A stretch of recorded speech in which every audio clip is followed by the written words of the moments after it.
Untuk pertama kalinya dalam sejarah, pemerintah Prancis mengaktifkan rencana darurat bernama Extreme Heat Orsec.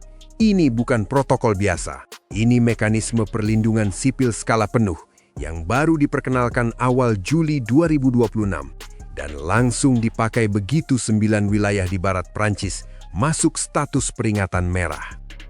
Pusat-pusat pendinginan dibuka. Sumber daya tambahan dikerahkan untuk mencari dan melindungi warga yang tinggal sendirian atau rentan.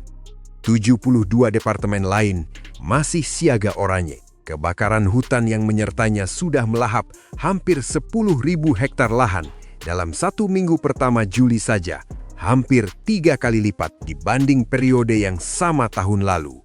Ini bukan skenario fiksi tentang masa depan bumi yang memanas. Ini terjadi minggu ini. Dan untuk memahami seberapa luar biasa situasinya, perlu melihat dulu ke belakang, ke rekor suhu yang sudah bertahan lebih dari seabad, negara-negara yang selama ini memegang titel terpanas di dunia, dan pola yang perlahan mulai retak di berbagai belahan bumi. Rekor suhu tertinggi yang diakui secara resmi oleh WBMO, Badan Meteorologi Dunia, masih dipegang oleh Death Valley, California, sejak 10 Juli 1913. Suhunya 56,7 derajat Celcius. Sudah lebih dari 1 abad, dan belum ada satu titik pun di bumi yang berhasil melampauinya. Namun ketahanan angka itu tidak mencerminkan situasi global yang tenang. Dari 20 negara dengan rekor suhu tertinggi sepanjang sejarah masing-masing, 9 diantaranya berasal dari Timur Tengah, dan seluruhnya pernah mencatat suhu di atas 50 derajat Celcius. Kawasan itu memang dikenal sebagai salah satu titik terpanas planet ini. Tapi, konsentrasi rekor sebanyak itu di satu wilayah menunjukkan pola iklim yang sudah berada di ambang ekstrem sejak lama. Melihat lebih dekat ke daftar itu, posisi 5 besar didominasi oleh kombinasi antara Amerika Utara dan Timur Tengah. Di posisi pertama tetap Amerika Serikat lewat Death Valley yang mencatat 56,7 derajat Celcius pada 1913. Rekor yang sudah dibahas sebelumnya dan belum tergoyahkan hingga sekarang. Posisi kedua ditempati Kuwait. Stasiun cuaca di Mitribah, wilayah barat laut negara itu, mencatat 53,9 derajat Celcius pada 21 Juli 2016. Angka ini sempat diperdebatkan sebagai rekor tertinggi paling kredibel di luar Amerika Serikat karena stasiun pengukurnya dianggap memenuhi standar validasi yang lebih ketat dibanding sejumlah lokasi lain. Di posisi ketiga ada Irak. Kota Basra mencatat suhu yang nyaris identik dengan Kuwait, 53,9 derajat Celcius, juga pada tahun 2016. Dua negara bertetangga ini sama-sama memecahkan rekor nasional mereka dalam musim panas yang sama, sebuah kebetulan yang menggambarkan betapa luasnya cakupan gelombang panas yang melanda Teluk Persia kala itu. Posisi keempat diisi Iran, dengan rekor nasional yang tercatat pada 2017 di kisaran 53 hingga 54 derajat Celcius. Wilayah yang berdekatan dengan Gurun Lut, salah satu area dengan suhu permukaan tanah tertinggi yang pernah terukur oleh satelit di seluruh dunia. Dan di posisi kelima, Pakistan. Kota Turbat mencatat 53,7 derajat Celcius pada 28 Mei 2017, sebuah rekor yang kemudian diperbarui otoritas meteorologi setempat pada 2019 menjadi sekitar 54 derajat Celcius berdasarkan hasil verifikasi ulang. Yang menarik dari daftar ini, 4 dari 5 negara tersebut mencatat rekornya dalam rentang waktu yang berdekatan, 2016 hingga 2019. Bukan tersebar acak sepanjang abad, tapi terkonsentrasi dalam kurang dari 1 dekade terakhir. Pola itu berlanjut ke tahun-tahun berikutnya. Cina mencatat rekor suhu tertinggi sepanjang sejarah negaranya sendiri, 52,2 derajat Celcius, di Turpan, Xinjiang pada 2023. Di tahun yang sama, Maroko memecahkan rekornya sendiri menjadi 50,4 derajat Celcius di Agadir. Dua negara, dua benua berbeda, mencatat rekor tertinggi mereka dalam rentang waktu yang nyaris bersamaan. Pola semacam ini yang sebenarnya lebih layak diperhatikan dibanding satu rekor dunia yang tak tergoyahkan. Satu titik ekstrem bisa jadi kebetulan geografis, tapi rekor nasional yang jatuh secara bergantian di berbagai negara dalam rentang waktu singkat menunjukkan sesuatu yang lebih sistemik. Rata-rata suhu global sedang bergeser, bukan hanya satu wilayah yang sedang bernasib buruk.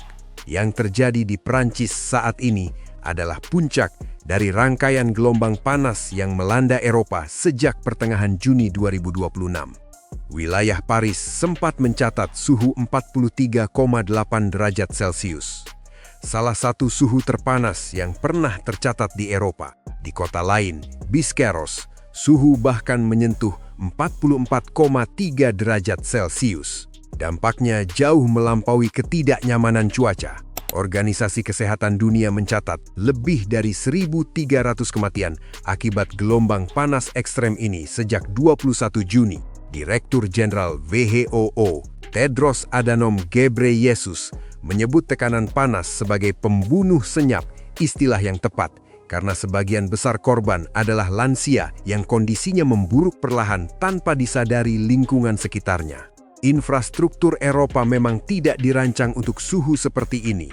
Bangunan, sekolah, dan tempat kerja di kawasan tersebut umumnya dibangun untuk iklim sedang, bukan panas ekstrem berkepanjangan. Itu sebabnya dampaknya terasa jauh lebih berat dibanding negara-negara yang memang terbiasa dengan suhu tinggi.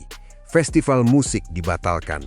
Konsumsi alkohol di ruang publik dilarang demi mengurangi beban layanan darurat. Pembangkit listrik tenaga nuklir bahkan sempat dihentikan operasinya karena suhu sungai yang digunakan untuk pendinginan reaktor naik terlalu tinggi.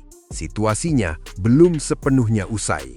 Kurang dari seminggu setelah gelombang panas pertama mereda, Prancis kembali memasuki gelombang panas baru dengan suhu mencapai 42 derajat Celcius di beberapa wilayah barat daya. Badan Meteorologi setempat memperkirakan gelombang ketiga tahun ini bisa berlangsung hingga 12 hari.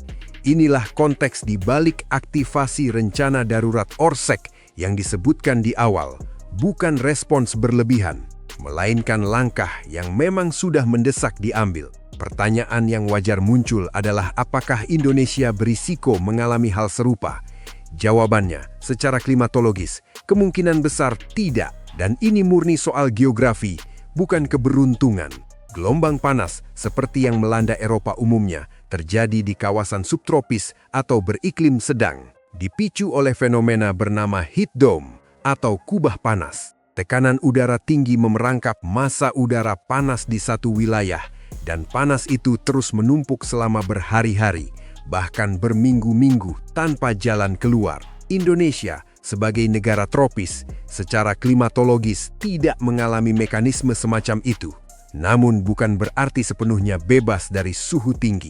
Menurut BMKG, panas yang dirasakan di Indonesia umumnya dipicu oleh musim kemarau, berkurangnya tutupan awan, serta posisi semu matahari yang membuat intensitas penyinaran meningkat di sejumlah wilayah. Mekanismenya berbeda dari heatwave Eropa, dan dampaknya pun umumnya tidak seberat dan seluas yang terjadi di sana. Meski demikian, risiko dehidrasi dan kelelahan akibat paparan matahari tetap perlu diwaspadai, terutama saat puncak kemarau. Yang paling signifikan dari rangkaian data ini bukan sekadar satu rekor dunia yang belum terpecahkan selama 100 tahun, atau daftar 5 negara terpanas yang didominasi kawasan Teluk Persia.